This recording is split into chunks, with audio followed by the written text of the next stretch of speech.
할렐루야. 오늘 하루도 하나님의 은혜가 함께하는 축복의 한 날이 될 줄로 믿습니다. 이스라엘아, 너는 행복한 사람이로다. 우리 사도인전교회 우리 모든 성도님들 행복한 사람인 줄로 믿습니다. 나 자신에게 어떻게 믿음으로 선포하느냐? 참 중요한 믿음의 고백입니다. 205장 찬양을 보면 나 항상 듣던 말씀, 나 항상 듣던 말씀, 주 예수 크신 사랑 또 들려주시오. 이 하나님의 메시지, 하나님의 말씀을 보면 축복의 말씀도 있지만 저주의 말씀도 있습니다. 여러분, 축복의 말씀은 계속 들어도 좋습니다. 그러나 저주의 말씀을 계속 듣는다면 어떤 생각이 드십니까? 우리가 이제 이 구약의 마지막을 달려가고 있습니다. 선지서를 쭉 읽다 보면 늘 반복되는 말씀이 있어요. 그건 뭐냐면 하나님의 심판입니다. 이 하나님의 심판은 피할 수가 없습니다. 이 심판으로 이스라엘은 점점점 가고 있습니다. 이 말씀이 또 들려지고 또 들려지고 또 들려질 때에 어떤 마음이 들까요? 어떤 사람은 이제 구약의 이 마지막 부분을 읽다 보면 읽기 싫대요. 왜 그러냐면 늘 심판의 메시지가 있는데 그 심판의 메시지는 참 두렵고 무섭습니다. 이 말씀을 계속 읽다 보면 어쩌면 짜증이 납니다. 이게 하나님의 사랑이라고? 어떻게 이게 하나님의 사랑이지? 그런데 하나님의 마음 중심을 보면요, 심판도 하나님의 사랑입니다. 좀 부담스럽고 거북스럽고 때로는 무섭고 두려운 말씀이지만 이 메시지가 선포되지 않는다면 이스라엘은 경고 없이 죽습니다. 그러나 이 경고의 메시지는 믿음의 눈으로 보면요, 나의 바르지 못한 삶을 바른 길로 인도하는 말씀이기 때문입니다. 그래서 하나님께서 요엘을 통하여 이렇게 말씀을 선포하십니다. 1장 2절입니다. 늙은 자들아, 너희는 이것을 들을지어다. 땅의 모든 주민아, 너희는 귀를 기울일지어다. 너희의 날에나 너희 조상들의 날에 이런 일이 있었느냐? 아멘. 늙은 자들아, 땅의 모든 주민들아, 먼저 늙은 자들. 변화, 젊으면 변화가 쉽다고 얘기합니다. 그러나 나이가 들면요, 사람이 자기 생각의 고정화됨을 통하여서 아무리 옆에서 얘기해도 아니에요, 내 갈 길 가겠습니다 라고 말합니다. 서론에서 목회를 하면서 장로님, 권사님 두 분과 속회를 했습니다. 젊으신 분이 39년생, 더 드신 분은 33년생, 33년생 권사님 두 분과 39년생 되신 장로님과 함께, 그것도 74년생이 이제 목사가 인도자가 돼가지고 아버지 같은 분들, 이분들과 함께 이제 속회를 했습니다. 속회를 하면서 거기에서 또 뭘 했냐? 나눔을 했습니다. 나눠보세요. 나눠보세요. 삶의 구체적인 것을 한번 나눠보세요. 했더니 39년생 장로님이 하시는 말씀이, 목사님 내버려 두세요 좀. 우리 그냥 이렇게 살다가 죽으려고요. 근데 그분은 지금도 살아계십니다. 지금도 살아계셔야지. 86세인가요? 연세가 됐음에도 불구하고 그때도 그랬어요. 골골거리면서 언제 죽을지 모른다고, 자기 언제 죽을지 모른다고. 근데 지금도 살아계셔요. 지금도 건재하십니다. 늙으면, 나이가 들면 변하지 않을 것 같아. 그런데 요엘은 하나님의 메시지를 통하여서 이렇게 선포합니다. 늙은 자들아, 너희는 이것을 들을지어다. 이 늙는다는 것은요, 육체적인 늙음도 있지만 마음의 늙음이 있어요. 늙는다는 것은 무엇입니까? 이제는 성장하지 않는다는 거예요. 멈춰서든지 아니면 쇠퇴하든지, 쇠퇴기로 지나가는 순간부터 이제 늙어간다. 세포가 늙어가고 마음이 늙어가고, 영적으로 늙어가는 게 무엇입니까? 더 이상 소망을 두지 않는 거예요. 월요일, 화요일 세미나를 다녀왔잖아요. 그런 세미나를 가면 갈수록 마음속에 이런 생각이 듭니다. 이 시대 부흥이 됩니까? 안 됩니까? 돼요. 한 목사님을 보면서 참 대단하다. 그래서 한번 들어가 봤어요. 교회가 어디 있나 했는데 한국중앙교회라고 커요, 교회가. 큰데 그 옆에서 상가 2층 교회를 한 거예요. 되겠습니까? 안 되겠습니까? 그런 나이적으로는 후배 좀 될 거예요. 그런데 학교는 다르지만 그런 배포, 그 큰 교회 옆에서 삼각교회를 하면서 전도를 한다? 그럼 다들 이렇게 생각해요. 누가 오겠어? 우리가 생각할 때도 큰 교회 가겠습니까? 작은 교회 가겠습니까? 멀쩡하게 크게 된 교회 가겠습니까? 자그마한 삼각교회를 가겠습니까? 그럴 때 사람들의 마음 성격에는 누가 오겠어? 그런데 오고 있다는 사실이에요. 우리의 눈이 아니라 하나님의 마음, 그 마음이 머무는 곳에 성도들을 보내주십니다. 큰 교회 가는 사람도 있어요. 잘못된 거 아닙니다. 믿음으로 가는 겁니다. 작은 교회 오는 사람도 있어요. 그분도 믿음으로 오는 겁니다. 한 가지 동일한 모습들이 있는데 이 시대에도 부흥은 일어난다는 사실입니다. 환경, 상황, 여건 상관없어요. 늙은 자들에게 말할 때 사람들이 생각합니다. 안 변해요. 아니요, 변화됩니다. 그래서 요한은 선포합니다. 늙은 자들아, 땅의 모든 주민들아. 어느 순간부터 신앙생활 오래 하다 보면요, 마음적으로 고정화돼요. 그것이 늙은 자들인 거예요. 나이가 많고 적음이 문제가 아니라 더 이상 하나님의 말씀을 듣지 못하는 귀, 그리고 아니에요, 나는 그래요, 이렇게 마음을 내 마음속에서 굳은 마음으로 되는 순간, 그래서 예레미야는 뭐라고 말합니까? 너희 마음 가죽을 베라는 거지요. 어느 순간부터 내가 좋은 말씀, 내가 싫은 말씀, 이 두 부분에서 귀를 스스로 자동적으로 닫아버려요. 너무나도 기가 막히게 좋은 말씀에는 귀가 열리고, 내가 좀 거북스럽고 힘들고 어려운 말씀에는 귀를 닫아버리는, 그것이 뭐예요? 늙은 자들이란 거예요. 그런데 그들에게도 말씀이 선포됩니다. 선포되면서 뭘 선포됩니까? 무서운 말씀이요. 4절입니다. 밭종이가 남긴 것을 메뚜기가 먹고, 메뚜기가 남긴 것을 느치가 먹고, 느치가 남긴 것을 황충이 먹었도다. 아멘. 모든 것에 대한 심판, 천천히 모든 것이 다 심판으로 가고 있습니다. 왜 이들에게 심판이 주어지느냐? 5절이요. 취하는 자들아, 너희는 깨어 울지어다. 포도주를 마시는 자들아, 너희는 울지어다. 이는 단 포도주가 너희 입에서 끊어졌음이니. 아멘. 취하는 자들, 어디에 취해 있습니까? 포도주를 마시면서 취해 있었다는 거예요. 포도주, 무엇을 줍니까? 안 드셔본 분은 모르겠지요. 포도주를 먹으면 즐거움이 주어집니다. 기쁨이 주어집니다. 그래서 많은 사람들이 술을 문화에 빠져 있는 거죠. 그런데 거기에 취해 있다는 겁니다. 무슨 말입니까? 세상에 취해 있고 하나님을 잊어버린 겁니다. 어떤 사람은 공부에 취해 있죠. 그래서 하나님을 잃어버리게 되죠. 어떤 사람은 일에 취해 있죠. 그래서 일 하다가 거기에 취해 있어서 하나님을 놓쳐버려요. 교회는 다녀요. 교회는 다녀요. 예배도 드립니다. 그러나 하나님에 취해 있는 것이 아니라 세상에 취해 있고 명예, 지식에 취해 있다 보니까 하나님의 말씀은 그저 내 안에 위로인 거예요. 친구 목사를 만났고 그 친구와 많은 시간 동안 이야기를 했습니다. 그 교회도 이제 부임해서 가가지고 1년이 됐는데 교인들을 보면서 깜짝 놀랐다는 거예요. 신앙생활 오래 하셨고 장로라는 직분도 갖고 있어요. 그런데 말씀을 모르신대요. 장로님이 되기 위해서는 얼마나 많은 오랜 동안 신앙생활 했는데요. 근데 말씀을 모른대요. 왜 그럴 수가 있지? 설교를 시키면요, 설교도 잘한대요. 그러면 여기 좋은 말 저기 좋은 말 어디 가져와가지고 하신대요. 잘하신대요, 저희가 볼 때도. 근데 중요한 게 말씀을 모르신대요.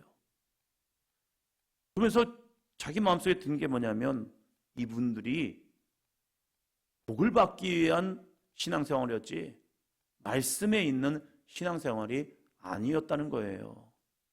그래서 교회는 열심히 다녔지만 하나님 앞에 내가 열심히 교회를 다니면 내가 복을 받고 우리 자녀들이 복을 받아야지, 이 복을 찾기 위한 거였지 예수 믿고 구원받기 위한 것이 아니었다는 거예요. 하나님, 우리의 모습도 어쩌면 잘못하면 어느 순간부터 하나님의 말씀에 취해 있는 것이 아니라 세상의 즐거움에 취해 있다 보니까 내가 가야 할 길을 가지 못하고 그저 괜찮아, 끄떡없어. 왜요? 예배하거든요. 그래서 요엘은 먼저 누구부터 시작됩니까? 회개가 13절입니다. 제장들아, 너희는 굵은 배로 동이고 슬피 울지어다. 제단에 수종드는 자들아, 너희는 울지어다. 내 하나님께 수종드는 자들아, 너희는 와서 굵은 베옷을 입고 밤이 새도록 누울지어다. 이는 소제와 전제를 너희 하나님의 성전에 드리지 못함이로다. 아멘. 제사장들아, 제단에 수종드는 자들아 하면서 먼저 이 성전에 있는 자들부터 하나님의 심판의 메시지를 바라보면서 하나님의 심판하셔, 이것을 들으면서 굵은 배를 동이고 슬피 울지어다. 굵은 배, 죽음을 놓고 하나님 앞에 슬피 울라는 거예요. 즉 회개하라는 사실이죠. 회개할 때 어떤 은혜가 주어집니까? 용서의 은혜, 회복의 은혜가 주어져요. 그래서 2장 12절입니다. 2장 12절.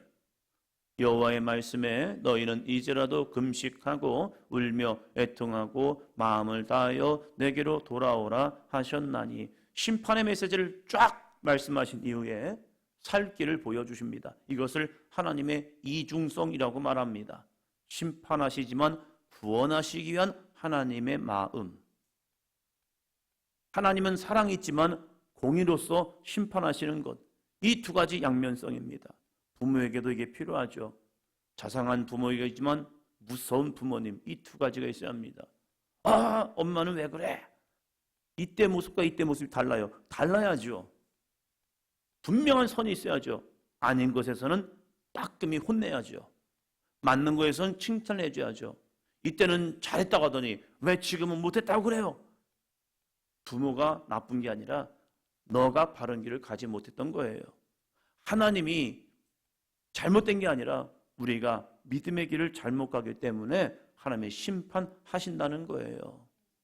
근데 이것을 우리는 내 눈으로만 보니까 하나님이 왜 이러셔? 변덕스러워 보이는 거예요. 아니요, 내가 잘못된 거예요. 내가. 그럴 때 부모는 잘못하면 이 생각이에요. 내가 잘못됐나? 아니에요. 내가 잘못된 게 아니라 아이가 잘못됐던 거예요. 거기에 있어서 잘못된 것은 따끔하게 혼을 낸 거예요. 그 경계선을 놓쳐버리면요, 진리가 사라져버려요. 그래서 이렇게 해도 되고 저렇게 해도 되는 줄 압니다. 그건 뭐예요? 부모의 잘못인 거예요.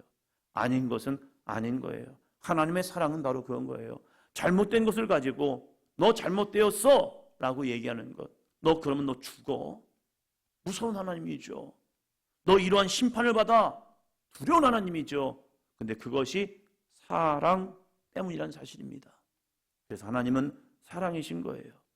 그렇게 말씀하신 이후에 여호와의 말씀이 다시 요엘을 통하여 선포됩니다. 너희는 이제라도 금식하고 울며 애통하고 마음을 다하여 내게로 돌아오라. 이제라도. 심판이 거의 다 왔다니까요. 죽음이 거의 다 왔다니까요. 이제는 중환자실에서 숨을 헐떡거리고 있는 거예요.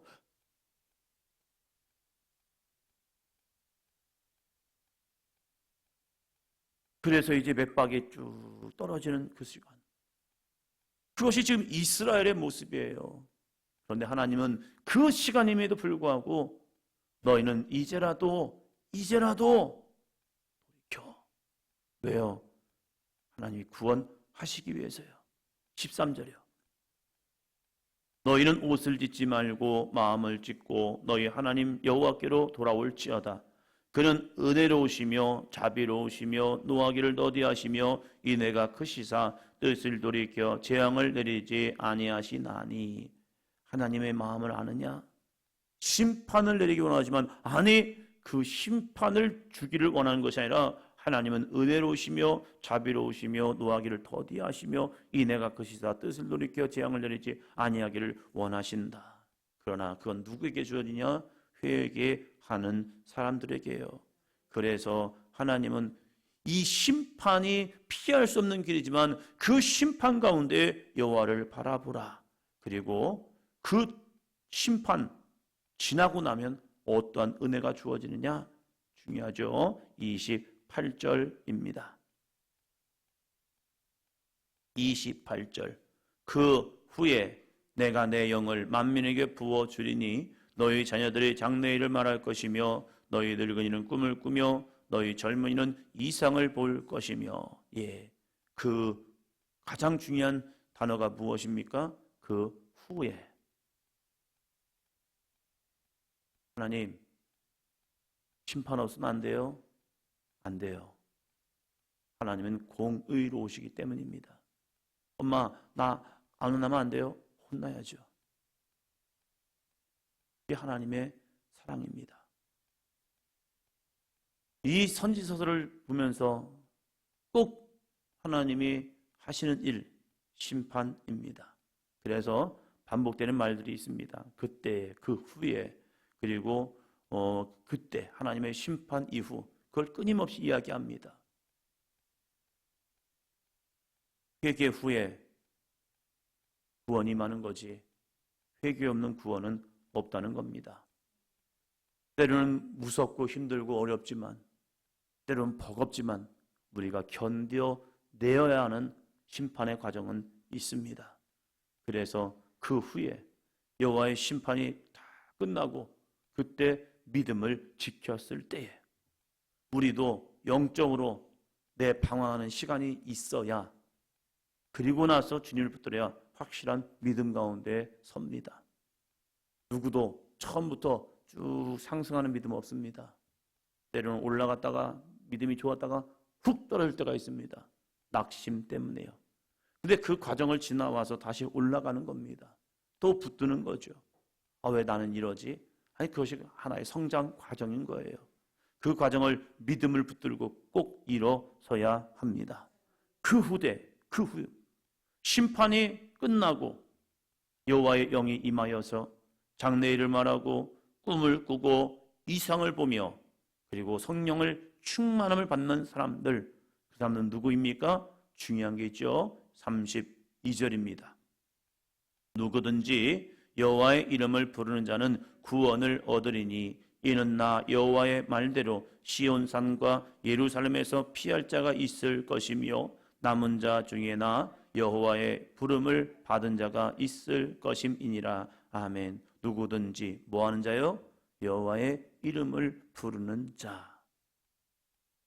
오늘 우리는 이 시간에 여호와의 이름을 부르러 왔습니다. 우리 믿음의 자녀들이 여호와를 얼마나 부르고 있을까? 여러분, 하루를 지나면서 얼마나 주님의 이름을 부르고 있습니까? 얼마나 주님의 이름을 부르고 있습니까? 어떠한 믿음의 사람은요 5분에 한 번씩 주님을 불렀대요. 예수님, 예수님, 예수님. 잃어버리지 않기 위해서요. 주님의 은혜를 사모하기 위해서 예수님을 늘 달고 살았대요. 어떤 한 분이 우리 감리교회에서 세계적으로 가장 큰 교회가 금난교회입니다. 감리교회 중에서 세계적으로 가장 큰 교회, 금난교회. 이 친구 목사님이 얘는 어떻게 이렇게 큰 교회를 이루었고 부흥을 이루었을까? 그래서 도대체 얘는 어떻게 했길래? 이분이 깜짝 놀란 게 같이 어디 여행을 가다가 잠을 자는데 꿈에서도 주님을 부르더래요. 자고 있는데 주여 주여 이게 나오더래요. 그렇구나. 얘는 깨어있을 때도 주님을 찾고 잠을 자면서도 주님을 찾는구나. 그러니까 그렇구나. 이런 얘기를 했대요. 누구든지 여호와의 이름을 부르는 자, 이 사람은 구원을 얻으리니 라고 말합니다. 오늘도 여호와의 구원은 여호와의 이름을 부르는 자에게 구원이 임합니다. 찾고 구하고 두드리는 자에게 반드시 열립니다. 오늘 우리는 하루를 살아가면서 새벽 예배 마쳤으니까 끝, 이게 아니라 늘 숨쉬는 순간마다 호흡 있는 동안 여호와를 찾는, 그래서 늘 호흡하듯이 주님, 주님, 주님. 거기다가 한 가지 예수님이 가장 좋아하시는 대화가 있대요. 그게 뭐냐면 사랑합니다. 사랑합니다. 사랑합니다. 이거예요.